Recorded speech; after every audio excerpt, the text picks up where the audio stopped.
Welcome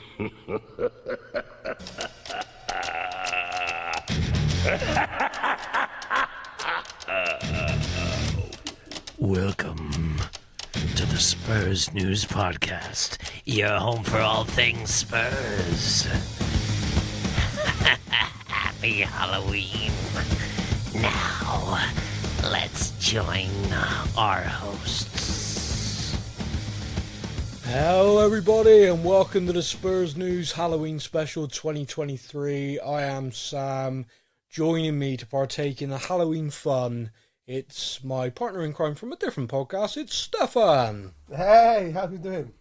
Yeah, good man, it's the super sub, Step in Stefan, and it's Spurs News Halloween. Can you believe how fast this year's going? I swear, I was on the last year's Halloween, wasn't I? It's gone very quick. Idea. No, it's gone very quick.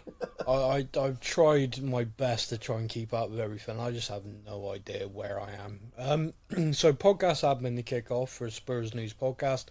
This is just a little reminder that obviously this season we are doing a weekly show, except for international breaks, because then we got nothing to talk about. And once a month there is a special, just a one-off sort of show. In October, that special is this one. It's the Halloween special, which is just basically us being a bit silly for half hour, and hopefully you have a laugh. We have a game, and the game is the game that we do every year, and it's called Goal or Ghoul.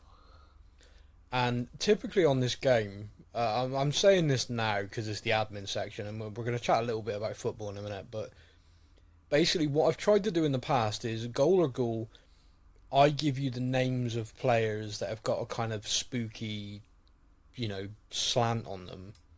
And then you have to tell me if that's real, Goal, or it's not real, Ghoul. Okay?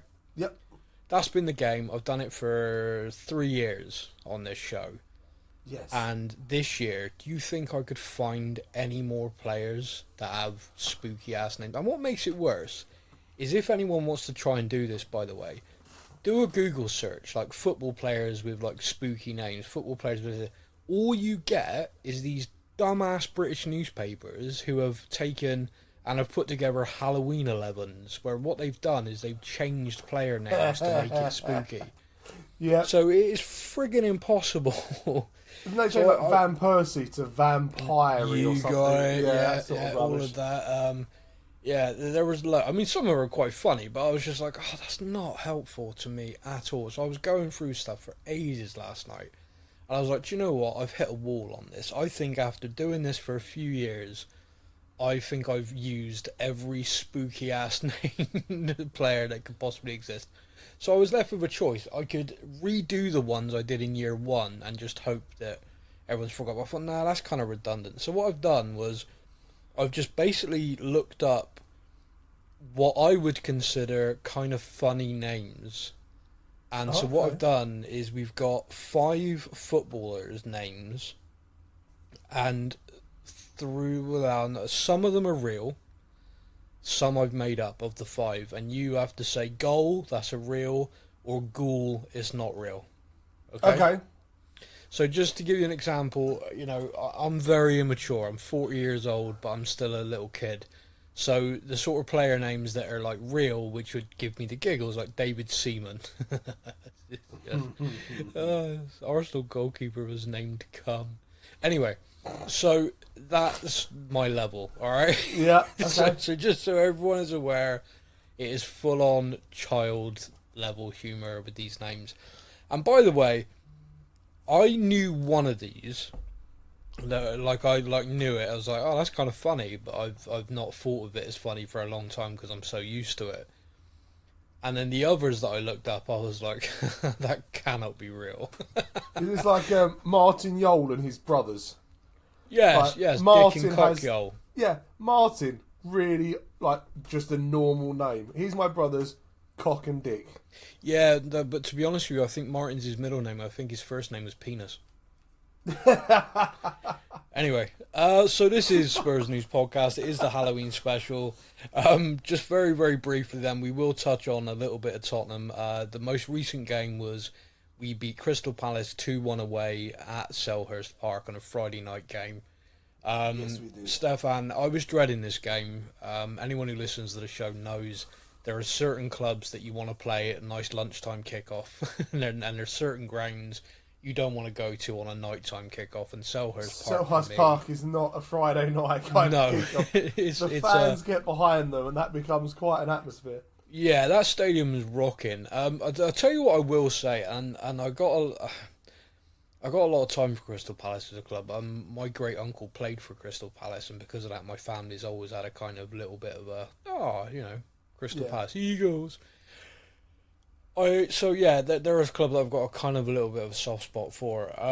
So I'm always kind of impressed by the atmosphere there at Selhurst Park. I think it's special. But I hate it from a Tottenham fan point of view. It's like no, play them a nice lunchtime game. Sunday lunchtime where everyone's a bit chilled out. Everyone's fine. You know, people are a bit hungover. Maybe they might sing a song or two, but generally they're not very with it. Friday night, that place is rocking. But what I'll say from watching that game is one, I'm quite proud of how we played. I thought we had to be really, really patient. Yep. But Crystal Palace did not play the way I thought Crystal Palace would play. At home, Friday night, home fans were incredible for them. And they just stood off. They had no press, no. Even at the very start of the game. We had the ball at the back. Yeah. And they were kind of marking our midfield, not our defenders still. And I was like, this is strange. Yeah. Mate, I've got a statistic for you, which is mind-blowing. Okay. In that game, a Tottenham player completed the most passes of the Premier League. It's a stat. From Opta Stats, he completed the most passes in the Premier League. QT Romero. And when you think about it, having watched that game, yeah, I can believe it. Because all he did for maybe 25 minutes of that game was knock it around, because it was our whole system. I mean, I can't make my mind up if it was genius or awful, because our whole system now is a bit like Man City, which is we're going to play it at the back, you're going to press us, and then we're going to play through you and catch you. We are going to open you up. Yeah, it works well. But it just kind of, the way they just completely sat off, it almost felt like Romero and Van der Ven were like, come on, we're just going to keep knocking it between us. Vicario as well. Or anyone going to put pressure on the ball? Because you kind of need to do that. We're like, guy, we can't play unless you press us. Yeah. So if you could, the 2 banks of 5 doesn't work for us. I need you guys to come really here, please. Sucks. Please. Yeah. I'm sure at one point I watched it, and Vivario, he actually kicked the ball a couple of yards in front of him and stood there just to go, anyone gonna try and get it? Okay. It was odd. It was kind of odd, but the thing is, I find even more bizarre is it stayed that way after we went 1-0 up. When we finally got that breakthrough, I was relieved. I was like, oh, they're gonna have to open up now. Maybe we'll be able to get a second and stuff. But they still didn't press. And it was then just an absolute incredible team goal that got us our second. Yes. But yeah, just bizarre. So for me, that was a talking point I wanted to cover. The next point, obviously, we did go 1-0 up, own goal. I don't know what legacy number we're giving own goal, but I hope he gets a good one, because own goal is really stepping up again this season for us. I like that guy. Yeah. Yeah, definitely. I will come on to the legacy numbers in a minute, because I think that's both brilliant and frustrating at the same time. Okay. You'll all know why in a minute. So the second goal, man, just your thoughts on that, because I watched that happen and just kind of sat there for a moment and went, wow, please don't choke that off. Please don't VAR that, because surely that there's was nothing so there. good. Yeah. It was such a good thing though. The long ball from the back, Johnson's header down, Maddison, just his ability to work the ball in a tight space and to keep the ball at his feet. He had 2 or 3 defenders around him, and he still managed to control the ball, go at them, get between them, and it took a very slight deflection, but he still played the pass across. And then even looking at Brennan Johnson, the fact that he headed the ball to Maddison, and his first thought was, right, now I'm going to cut inside him and get into that space. Yeah. There was no oh, he's got the ball now, it's fine. It was literally that header went in and it was boom, running round him, ready. So they must be working on this sort of stuff in training a lot. Oh, and yeah, the trust as well.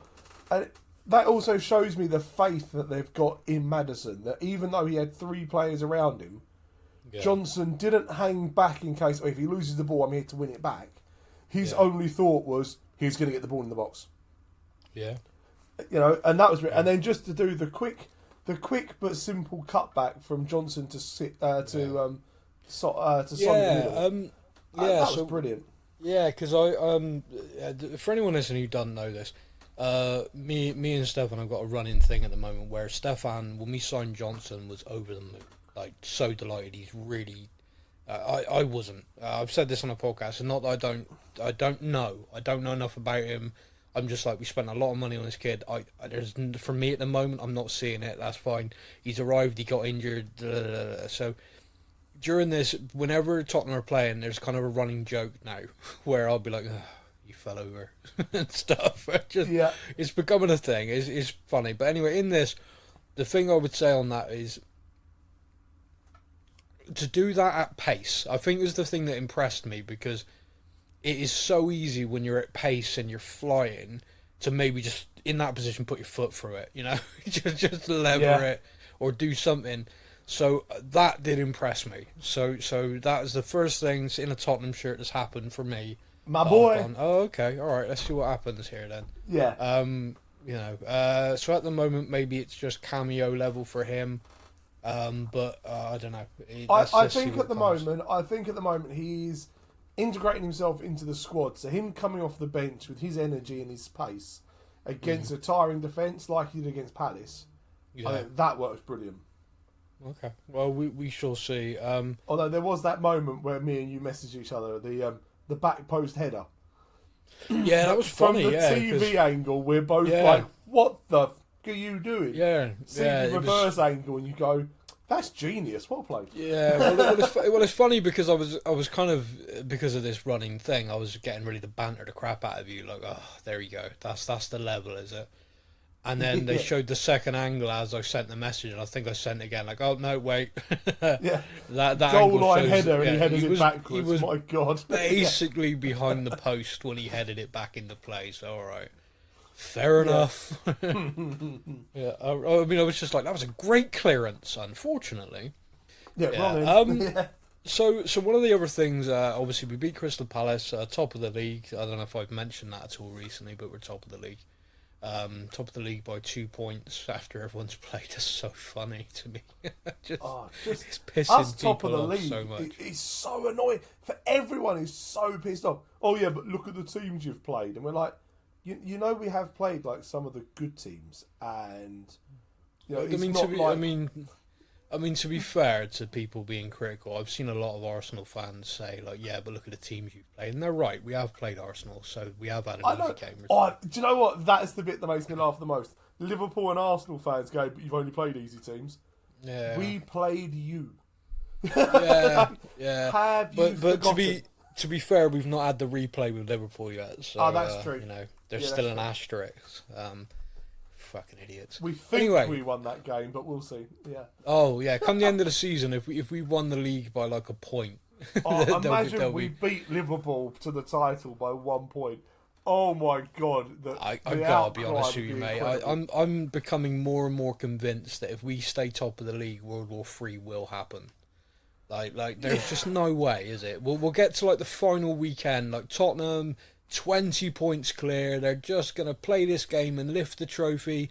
What's that siren? Oh, nuclear weapons. Yeah, it's just not going to friggin' happen in my lifetime. If it comes down to it and it's like a really close thing, you know, Tottenham need to win the last game of the season to win the title. 93rd minute, referee blows for a penalty and everyone stood there going, but the ball's not in the box. What the what are you doing? It won't even get that far. Like we just know we'll have a dodgy lasagna the night before. Something. There's just no way. There's just no way. So I've come to terms. Yeah, but could be. I've come to terms with it. But maybe. No. We're 10 games. The season is 38 games. So we're like almost at, like, Yeah, almost a quarter of the way so in, you're and we're, 10, 10 games and we're top. If we're still top after, I think I said this, if we're top after 20, I'll be like, this is so funny. If we're top after 30, I think I will actually have a panic attack. I don't think I'd be able to cope. I'm at 25 and putting myself into hospital just 'cause just like palpitations. hello. Yeah, Hello. I'm fairly confident over the next couple of months I may die from the tension. I require medical assistance. I think I've had a blow to the head. Why? Yeah, we've played 15 games and we're top of the league. I think I'm hallucinating. Stick me in a coma till May, please, because otherwise I will die. But anyway, that's all nonsense. But yeah, we are still top of the league, so let's enjoy it while we are. And then big one Tottenham, next. The big Tottenham game launched. next. Yeah, no, we don't talk about that on this one. That's for the next show. Where me and Matt are just going to talk about how much I hate that bastard now. Shove lemons up his ass. Anyway, Tottenham launched a thing called Legacy Numbers. Legacy numbers. So basically, everyone who's ever played for Tottenham Hotspur Football Club has now been assigned a number.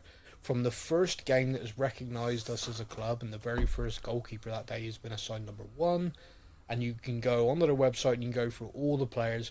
And I've got to be honest with you, looking through them and some of the names and stuff, it was very nostalgic and very kind of quite a fun thing to do the other day. Oh, wasn't it just? I went back to. I was like, right. When do I remember starting to follow Wait. I got a question for you, okay? Yeah. Who was the first player you looked up what number they'd given? Teddy Sheringham. Okay. Do you know what number he got? I do not remember. Okay. All right. So that was the first player you looked up, all right? I looked up just to see. I was like, hey, Teddy. Do you want to know who? Do you want to know where I went? Go on. I wanted to see if they gave Judas a number. Ah, no, do you know what? I know this. His number is... Yeah. He was 602. Yeah. Which means Teddy Sheringham was 599 because they were like 3 apart. Okay. And I didn't realise how close... I thought Teddy Sheringham was like way before. But no, it was the same season and like 3 numbers. That son of a bitch came through the academy. Anyway, so there were 2 parts to this, right, that I wanted to see. One... I would have respected the living hell out of the club if they just not acknowledged him. Like you get like 6-0 whatever, and then it just went like dot. Like we're not even like he who shall not be named would have had this number, but fuck that guy. Or just forgot him, just like delete him from existence. Nah, I don't even remember that guy. Yeah. So when I looked up and he was there, I was like, oh, okay, well that kind of makes sense, I guess. You're doing this. All right, fair enough. Never mind. And then I got to thinking about it, and I was like, oh, there must surely have been discussions around. Is there any way at all we can fudge this and make him 666? Because it would have been the best thing in the world, wouldn't it? That would have been just hilarious. Like the absolute sign of the devil. Is there any way at all we can do this? Like, is there just some academy players in that time we can throw in? No one's gonna know. Just no one. Yeah. Just like we'll just pretend. Yeah, like A player B, A player C, and 666. So Campbell. They gave it to Christian Ziege instead. They did give it to Christian Ziege. That was the next thing I looked up. That was the next. Who is 666? Yeah, that was it. Literally, I just wanted to see what number he got, if he got a number, then work out how close it would have been to 666, and think to myself, surely you could have found a way. And then what makes me laugh is error code 602 normally comes up with error unfound. So therefore, Sol Campbell is just an unfound. So that's it. From now on, he is just known as error 602. I thought that was 402. 404 is like a big error. I think 602 was like restart error not found. Something like that. If that is true, I am delighted, and there's a TikTok idea for me later today. But anyway, look, this is the Halloween special. We've talked enough sort of stuff. It's time to be silly. It's time to play a game. It is time for this. It's now time for Goal or Ghoul.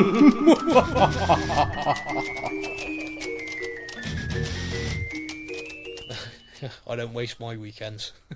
All I know, number one, the music in that is creepy as hell. I hate that playground music with like the children laughing. It gives me creeps. I know. But then the beautiful people afterwards, what a tune. Yeah. So, I explained the game a little bit earlier on, but I'm going to explain it again now. I have got 5 football player names here. You have to say goal if you think the name is real and the person really existed. You have to say ghoul if you believe they didn't exist and this is just made up, okay? Okay. I will tell you, number 1 is dead easy, and if you don't get this, people will be screaming at you. Oh, okay. No, you'll be fine. Trust me, this one. But also, it kind of sets the level of my humour. All right. So what I want you to do is don't just say it straight away. Right. I'm going to say it, and then I'm going to say just a tiny. I'm going to say the name. Then I'm going to say a little tiny bit about it, and then I'm going to say goal or ghoul. Okay. Okay. I have some tension music and everything. Are you ready? No, I'm bad under pressure as it is. Don't have music. Oh, mate. Okay. So number 1. Okay. He's an English footballer around in the sort of late 90s, 2000s. Okay, my era. His name, Dean Windass. Is that goal or ghoul? I know the answer to that one. That is a goal. Correct. I told you the first one was easy. Bradford City and Hull City, if I'm correct. God knows. As well as probably other teams. Probably, yeah. Probably. Okay, number 2. Okay. Okay, this is a South African international player from the 1990s, famous for one of the World Cups, okay? Oh, okay. And his name was Dong Happy. Is that a goal or a ghoul? Dong Happy. Yeah. Oh, I mean, that's got to be goal, surely. Final answer? Yeah. Well done. Okay, 2 from 2. Doing well. I never know with you. Like, that could be a real one. Well, yeah. Well, it could be. Yeah. Okay. Number 3. Yeah. Number 3 is a French footballer, played for Marseille and then finished his career in the MLS. Oh. And his name is Rod Fanny. Is that a goal or a ghoul? Rod Fanny. Oh. I'm going to say goal. Okay, is that your final answer? I don't know. Rod doesn't sound very much like. No, I'm going to say ghoul. Rod sounds very un-French. Okay, it does, doesn't it? Okay, so, because you've said both, your final answer is? I'm saying ghoul. Ghoul, okay. Rod is not a French Rod name. Fanny, French footballer, played for Marseille. You can look him up. He's a goal. He's real. No way. Yeah. Rod. Yeah, Rod Fanny. That's amazing. Oh dear. Okay, so it's 2-1. Okay. Number 4. This is a Dutch player, also from the 90s. Played for PSV, Feyenoord, and then moved to Italy, but I can't remember which club he played for. And Oh, so you're giving a lot of backstory. I have. Now, is that all bull, or is this because it's No. my? Is this because the 90s is my era and I know this? Oh yeah. And this person's name, although not spelt, okay, so it's spelt differently to how it's read. Okay. Their name is Fanny Fart, spelled FANNIFAART. Is that a goal or a ghoul? Oh, see. That's got to be a ghoul. Are you sure? I'm going ghoul on that one. Okay, so you think that Dutch player, PSV, Feyenoord, then ended his career at Roma. Yeah, it's definitely a ghoul. Fanny Fart, a ghoul. Well done. Yeah. You gave too much backstory. You got me suspicious. Too much. Oh, okay, right. Too much. Right, okay. You didn't remember the Italian team, and then you told me it was Roma, and that was the final. I was like, 3-1. Okay. Okay. So the last one. Okay. This is a German player who went on to be a coach, Yeah. and his name is Ralph Minge. And that's a word that I know people love hearing. So Ralph Minge, German player who went on to become a coach. Is that a goal or a ghoul? What era? Genuinely don't know. I'm gonna say. If it's not the 90s, Yeah. I'm gonna say Ghoul again. okay. Just German 'cause I player, remembered. German player and coach, now in his 60s, is absolutely real. No way. Ralph Minge. Oh, what a name. Oh, that's just imagine being Coach Minge. Oh, imagine trying to date. No. If we ever got married, you're going to be Mrs. Minge. Yeah, Frau Minge, Herr Minge, Herr Minge. Anyway, okay, so thank you. The fact mate. is, Mrs. Minge. Mrs. the Minge. Herr and Sorry. Frau Minge. Yeah. So Yeah. there we go. That was Dean Windass, Rod Fanny, Ralph Minge, Dong Happy, and Fanny Fart, and you got most of them correct. Well done. 3-2. Dear. I'll take that. Yeah, you got to be pleased. I mean, typically on these games you crap out, so Yeah, that normally. was pretty good. I'm impressed with that one. That was pretty good. I'm annoyed I got tricked by Rod. Rod Fanny. Just so stupid. I was looking it up yesterday, and I was looking at it, and I literally just like Googled football players with funny names, Yeah, and then I just went down this rabbit hole, and then I found that guy, and I was like, well, that one's going in. that works. Yeah. Rod Fanny, that one's going in. That's probably a joke in there somewhere, but I won't make it. So big thank you to you for joining me today and doing the Spurs News Halloween special. I hope you're giving everyone a bit of a laugh. This is, like I said, just a short, sharp, bit of a giggle show, throwaway for the month. Me and Matt will be back with the regular show where we're going to look ahead to that Chelsea game, just to give you the opportunity. What are your thoughts? But the big question I see a lot on social media at the moment is what sort of reception should that bloke get when he arrives back at the Tottenham Hotspur Stadium? I've seen a number of former players, Mickey Hazard, who I love and respect greatly, saying we should be kind, warm applause, but then sing Ange's name, and we should be courteous. I'm more of the opinion he can go fuck himself, snaky bastard. What about yourself? He gave me some of the best memories I've ever had as a Spurs fan. So, if I was at the game, which unfortunately I'm not, if I was at the game, I would not sing his name. Don't get me wrong, none of that stuff. But I would give him a round of applause as a kind of, you did a lot for us. And then, I would then start singing Ange Postecoglou's name. So, Okay. when they read his Pochettino name- is dead. I'm loving Big Ange instead. Yeah. Okay. Yeah. oh my god, when they sing that song, that's going to be amazing. If we win, that will get played, and Yeah. we have to win. I can't lose to that bastard. I'm so angry. No. Yeah. Okay. So there The we go. problem is it's one of those typical ones of they have been crap all season. Oh, they'll be great And against us. We know they're going to do a West Ham. They're going to be West great Ham can be against us. shit an entire season and then prime Barcelona against us. Like, it makes no sense, but No. teams seem to do it. No, it's what happens, and Chelsea will be. We're going to be facing like 2002 Real Madrid Galacticos are going to turn up on Friday night and it'll be like, what the? Yeah. Yeah. So, well, something to look forward to. So we, funnily enough, we played last weekend. We then played first, and then we're going to be playing last again. So, we will know what we need to do. But yeah, it's going to be bizarre. It's just going to be a weird atmosphere. It was one of the first fixtures I looked for when they were announced, and it's just going to be a weird one. But anyway. Fuck that guy. So, that was the Spurs News Halloween special. Thank you everyone for joining us and a laugh. Me and Matt will be back to chat all the other nonsense that related to Spurs later in this week.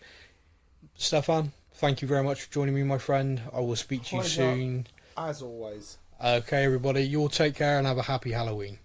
Come on, you Spurs.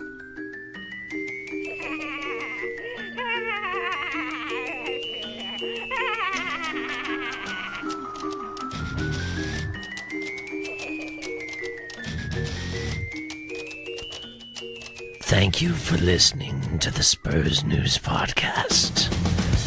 Until next time, be safe out there, my little pretties. Come on, Spurs.